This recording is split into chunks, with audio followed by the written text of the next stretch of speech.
a common question we are asked by people in mastermind groups or by our clients are, if I wanted to mass apply action plans and automations by myself, is that an option? Yes, it is. You can DIY it. That is also an option that we offer to clients that we service ourselves if you want to ensure that nothing goes wrong or haywire, because we do see that happen as well. But I will in this video be showing if you want to do that yourself. You just want to be super duper careful. So before I show you how to do this, you want to keep in mind, if you do not send emails in large quantities often, and you're going to be all of a sudden doing this, then you need to warm up slowly.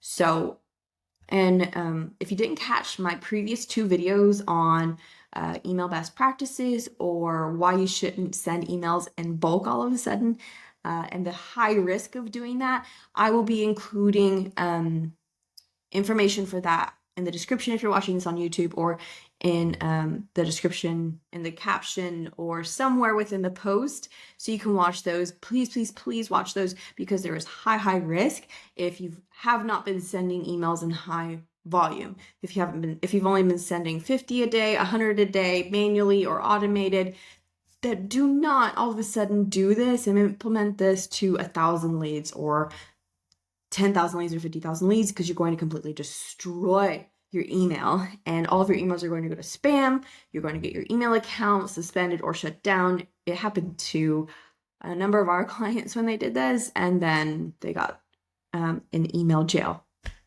and Gmail or Outlook, whatever their platform was, put them in jail, and then they couldn't get access to their email account. Like, not only were their emails going to spam, they got their email account literally shut down, so they couldn't even communicate with their clients. So you don't want that to happen to you. Okay, so with that said, here is what you do. I recommend doing this super duper slow. Plus, Zapier is known to have problems if you do too many at once. So to do this, you're going to go to the top left corner of Zapier. You have to have a Zapier account to do this. You're going to click Create Zap. The trigger, I recommend the trigger to be Follow a Boss. And the event is a tag. Then you're going to connect your Follow a Boss account. If you don't have your account here, then, and you just see connect new account, then you need to click that plus button. When that plus button appears, you will see this pop up, and you will need to plug in your API key. To do that, you click this button. Make sure you're logged into Follow Boss. You will click Create API Key. So in case you don't know how to do that, you click Admin, More, API. Click Create API. You can name it Zapier. Click Create API. Click Copy. Go back over to that tab. Paste it. Click Yes, Continue. So trigger event is tag added. And I selected my account, wait a couple seconds. You can see it took a little bit for it to go from a blank account to showing mine, and then click continue. Tag name. So you're going to specify the tag name. If you're going to be doing this by campaign, then I would recommend naming it the campaign. Campaign meaning like drip campaign, action plan name. So I would do like stale, oh no, okay. Stale is a bad example. When you're mass applying action plans, do not start with cold leads. Those are the worst leads to start with, because these are the leads least likely to respond to you and most likely to mark you as a spammer. The best leads to start with are the leads that you've spoken to most recently, who have opted in, that are your nurture leads that you've not previously put on a nurture campaign, and maybe you've now created a nurture campaign. So, and then the next best are your most recent new leads that you need to backtrack and put on a new lead plan. So maybe you generated leads from Facebook a month ago, but at the time you didn't have a new lead plan for your Facebook leads, but now you do. Then that's your second best. Another good one is your sphere. When I say sphere, it means your personal friends or family members, and you've created a sphere campaign. Another good group of people are your recently worked with past clients. If you don't have those on a campaign, put those. But go with the more recent ones first versus people you worked with 5 years ago or 10 years ago. But if you already have those more recent ones, then go with the 5 years ago, 10 years ago. But do not go to stale coldies first. Go with the people most likely to respond to you and most likely not to mark you as a spammer. Also, before you do this, make sure that you scrub your email database for bad emails, because once you bulk apply to any list, even if it's just 20 people, if any of them are bad emails and you receive a bounce back, then that's going to hurt your reputation, your email reputation. So I am a big fan of using a tool like Quick Email Verification and using that tool to scrub for bad emails. If you are watching this on YouTube or Facebook and you want access to our free guide for setting up follow-up bots, then you can comment the word guide. In that guide, I walk you through how to scrub your database for bad emails. I don't use Quick Email Verification for this. I use another one called Zero Bounce, but it still works great. And I highly recommend doing that before you bulk apply. Anything you can do, because this is high risk.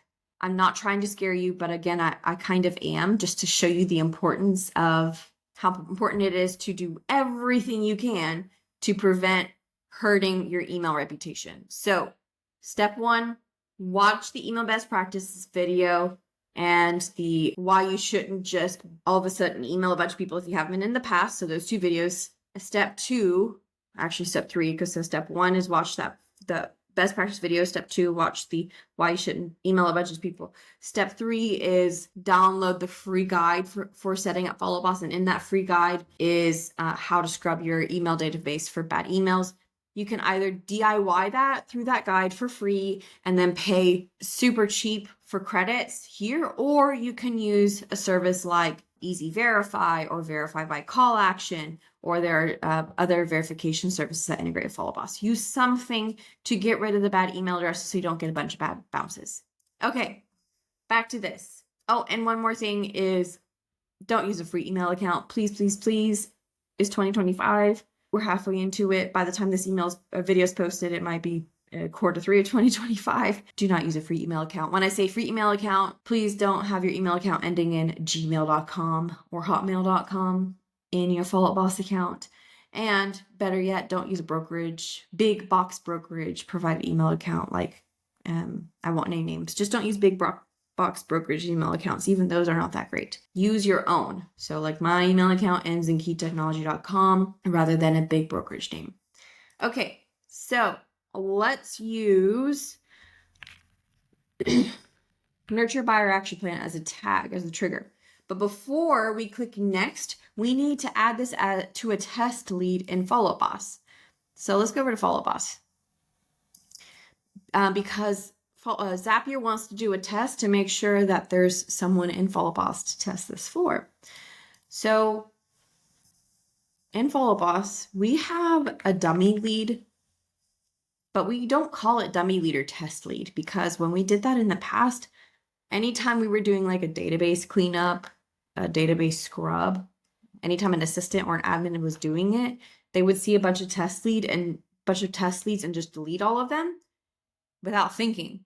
And one of them was actually one we needed to keep because of these tags we needed for use cases like this. We needed a tag for this, or we needed a placeholder tag for an automation we were creating. And whenever we deleted that test lead, then it would break an automation we had in place or break a smart list we had in place because no other lead had that tag. So we figured out a fix, and the fix was name the lead, do not delete. And then the last name is tags placeholder. So just a little side note there. So you can see here we have a ton of tags here for all of those tags we need. So we're going to add one more here and call it Nurture Buyer Action Plan. I'm going to add my email here just temporarily to receive this action plan.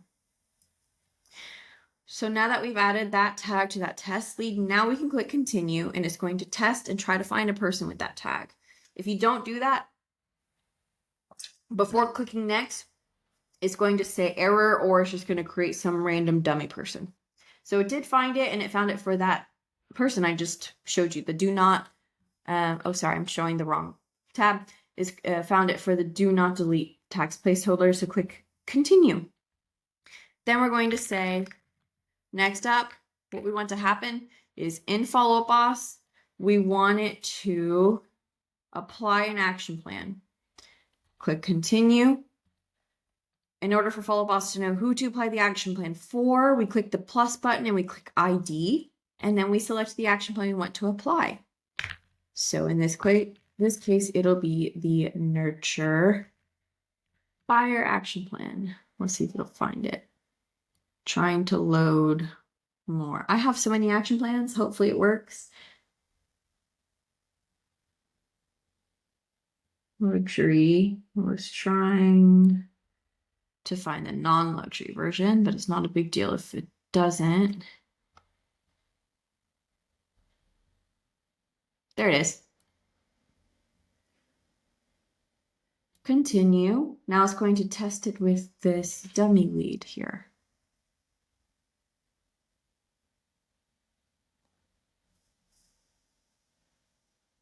Let's see if it worked. It did. There it is. There's that placeholder person. Now you won't see an email has sent to this lead.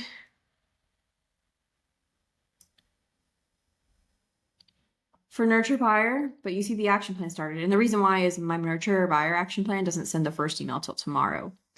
I'm going to go ahead and pause it though, because I don't want to send myself emails. I'm going to also remove my email address from this person. So now, what do? To bulk apply, I highly recommend starting out very small. If you're going to be doing that strategy of nurtures first and nurtures that you've recently talked to who do not have an action plan, then I would do stage include hot. Probably hot is the people that are going to be most likely to respond or open and not mark you as spam. And let's do last communication less than 30 days ago. Email is good, and you've done a database scrub.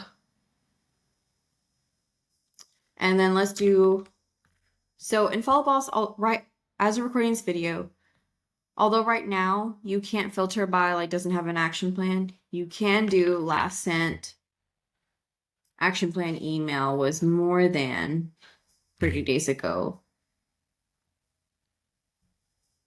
to find some. And it did find some. They have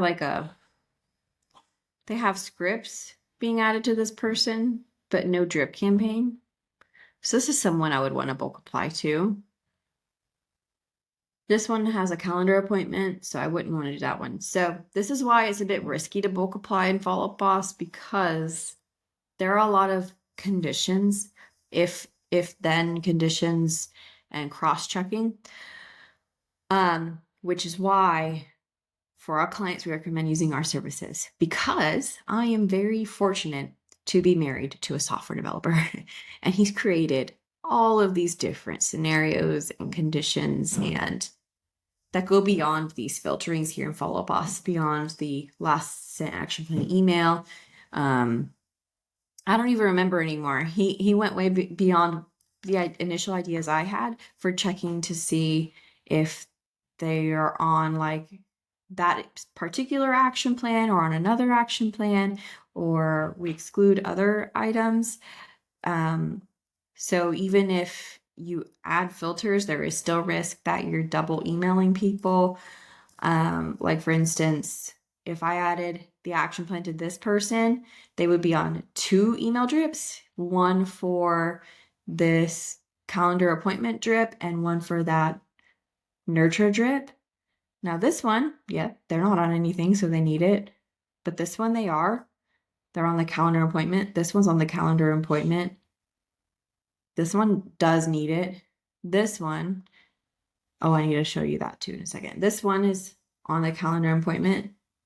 This one needs it. So it's kind of like you either bulk apply and don't look at each person and just hope you're not double emailing people, or before you bulk apply, you still look one by one if you want to make sure you're not accidentally doing something wrong.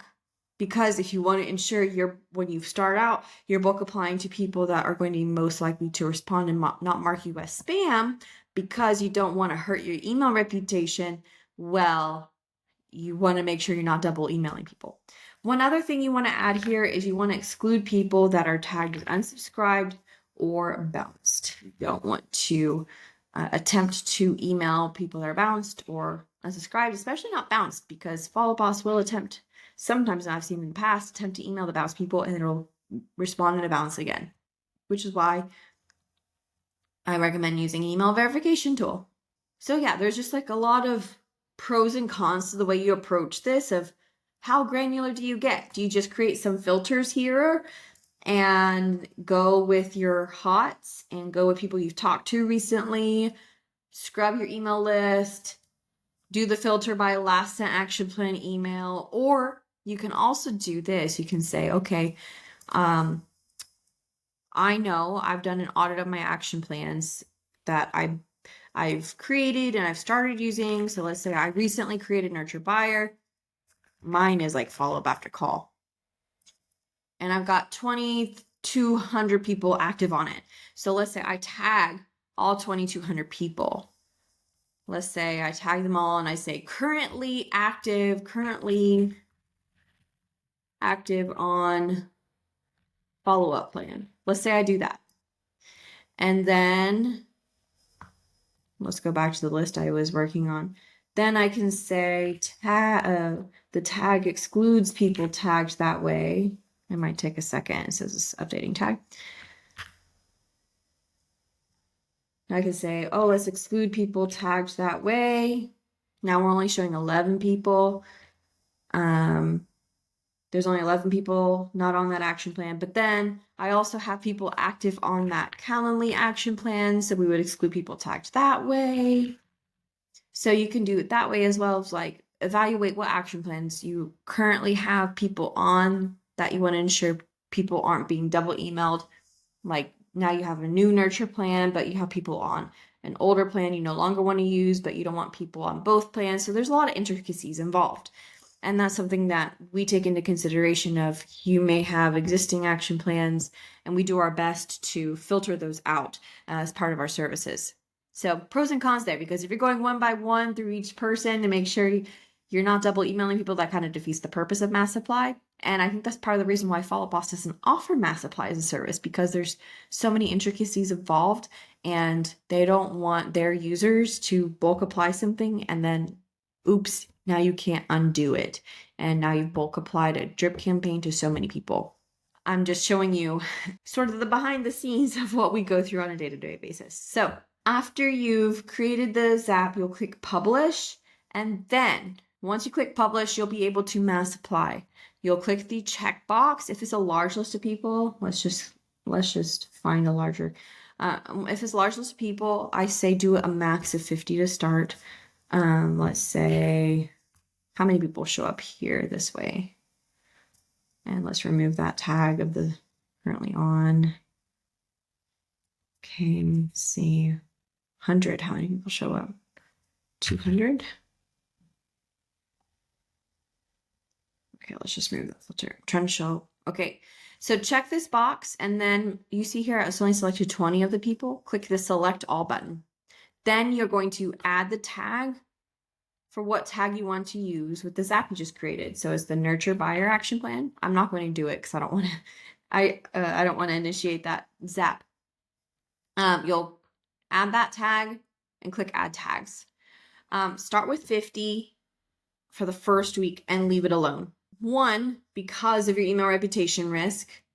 And really, if you've never sent a lot of emails before, I say if you only send like 50 to 100 emails a week, and now you're about to add an additional 50 on top of that, only do 50 or even 20 to start. If it were me personally, and I actually did do this, I start out with 20 the first week because I'm super careful with deliverability. Start with 20 the first week and only do 20. Like if you do it on Monday, only do Monday, and then that's it. Don't do anything Tuesday, Wednesday, Thursday, Friday. Just do Monday, and then that's it. And then the next Monday, evaluate. Did you get responses? Are you overloaded with responses, which would be a good problem to have? If not, the next Monday, do 40 or 50. After you run a Zap, you'll see Zap runs on the left side of Zapier here with this clock. See if there are any errors. Zapier is just prone to errors, whether it's Zapier or Follow Boss, because Follow Boss wasn't really built to run bulk applying action plans. So just be mindful of that too. After you run a Zap, make sure there are no errors. Back whenever I did this before my husband developed a tool, I would run into errors all the time. And I'll get so frustrated. It would run like 10 and then it'll go error and it wouldn't run for the rest of the 40. And I was pulling my hair out, banging my head against the wall going, why is this not working? I'm following all the steps. So back when I was doing this, even after I did the buildup, I never ever was able to get beyond 100 people at a time because Zapier and Follow Boss were just never meant to batch apply 100 at a time at the same time. It just kind of like Follow Boss just kind of timed out. There were only so many calls. I think it was so many API calls that could be made at the same time, which is why it errored out. And that's something that recently changed actually back in April that my husband had to change in his program. He had to slow down his tool. He slowed it down when he first built it, but then something changed in the API calls where we had to slow it down again. So lots of intricacies involved that you probably don't care to know, but all that to say, anytime you run a Zap, start with 20, go to the Zap run history, see if there are any errors. If they are, you may need to reduce it because Follow Boss wasn't really built to run multiple action plans at once. So if you ramp up to 50 and there's an error, you may have to push it back down to 40. If you run it at 100 and the error's out, you might have to bump it down to 80. If it errors out, you have to bump it down to 60. You just have to find the right sweet spot because sometimes for a couple months it'll work and then sometimes it doesn't and you have to lower the number for a while. So it's a little finicky, whether it's on Zapier side or Follow Boss side. It just really wasn't built to bulk apply. But back when I was doing this, that's what I did. And if you want to be able to bulk apply and not manually do things to save time, this is the way to do it. And it does save time. It's just a little bit frustrating. And you have to figure out the right number, not only for preventing errors, but also the right number for preventing hurting your email reputation because people are marking you as spam. Plus, you want to find the right number because you might run into a good problem where you get a lot of responses. So you want to make sure that you can handle the incoming responses. So that is how you bulk apply. And then after you create the Zap, I would highly recommend naming the Zap so you know what you just created. That's a big mistake I see people make. So saying mass apply action plan, and then you can call it nurture buyer and then save. So if you create another one, if you want to create another one for a different action plan or a different tag, you can create another Zap, or if you're completely done with this one, then you can go back and edit it, change the tag and change the action plan that you want to apply. Also, we are hosting an event August 29th in Dallas. It's an all-day event from 9 a.m. to 4 p.m. We would love to see you there. It's a no-fluff event. We are focusing on 3 pillars, tech, operations, and marketing. We have an amazing lineup of speakers that I've personally known over the past several years and have gotten to know. This is not just another random summit or random mastermind or conference, and it's going to be speaker to audience. This will be the second time we are doing this. So if you came last year, you'll know what it's like. If you didn't, you'll be able to experience it this year in August. The lab is different. It'll feel different. It'll have open playbooks, real conversations, and peers who show up and pour into each other. You might walk into this event feeling a little bit empty and a little bit burnt out, but you will walk out with systems and strategy and knowing exactly what to do. And you will come with relationships and come out with relationships and people who actually understand the work you're doing. So a little bit of a glimpse of what is included during the event. We have 5 speakers who will be joining us for the event. The first one is Kimberly Music. She'll be sharing her unfiltered, unscheduled, and wildly and completely effective content strategy that brings in genuine leads. She doesn't schedule, she doesn't use AI. It's completely taboo according to today's day and age. She is one of the very few real estate creators that I follow because of how successful she is. She posts on the spot with emotion. She told me a lot of times she's crying while she's posting, but she only spends 5 minutes posting. You might think, well, that's going to be too time consuming, but she only spends 5 minutes doing it. And what's funny is a week later, after I had my initial conversation about her session, she shared with me that she will be, that she was reached out by a builder who had been following her and she didn't even know it. And they've been inspired by her content and her brand. They want to partner with her because of her reach. And they want to work with her with like 125 plus homes and townhomes, and it's awesome. The second person is Tim Harvey. He has been dedicating the past several years on artificial intelligence, but I know that is a buzzword and you might have your eyes rolling, but this session is incredible. I've known Tim for several years. He will be sharing how he creates AI generated content, and he'll be showing you how to do it step by step. Not going to be fluffy. I made sure of that. Whenever he and I reconnected last year, I've been following him and making sure, because my eyes rolled too, I made sure it was legitimate, and it is. He'll be showing you how to do it step by step, how to create the right prompts, how to create content that is not ridiculous, so that you go from prompt to page 1 is the official title. But essentially, he'll be showing you how to create the prompts in AI so that you can increase your visibility on not only Google, but on all of the language learning models.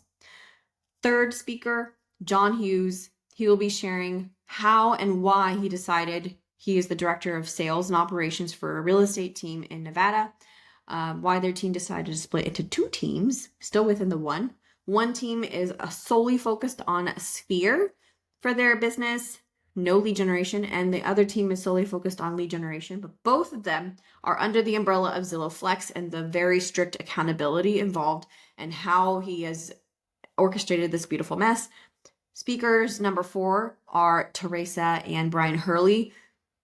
They will be giving a full breakdown of how they incorporate deep research into their approach with current clients, how they've been able to save deals that would have otherwise fallen through in the middle of emotional stress and turmoil with inspection reports, how they've been able to present reports in a way where they are present CMAs in a way where they were able to win listings they wouldn't have been able to win with a human-centric approach. And then speaker number 5 is Sunny Darden. She's my personal real estate agent.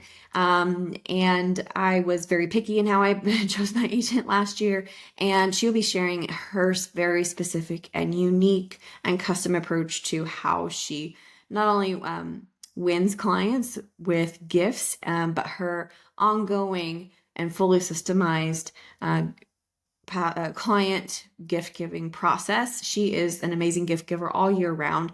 In fact, I just received a gift for our 1-year anniversary of our home. She knows what her clients love and she never forgets, and she systemizes it. She partners with local vendors. She doesn't just like put it on autopilot through some random program like Client Giant.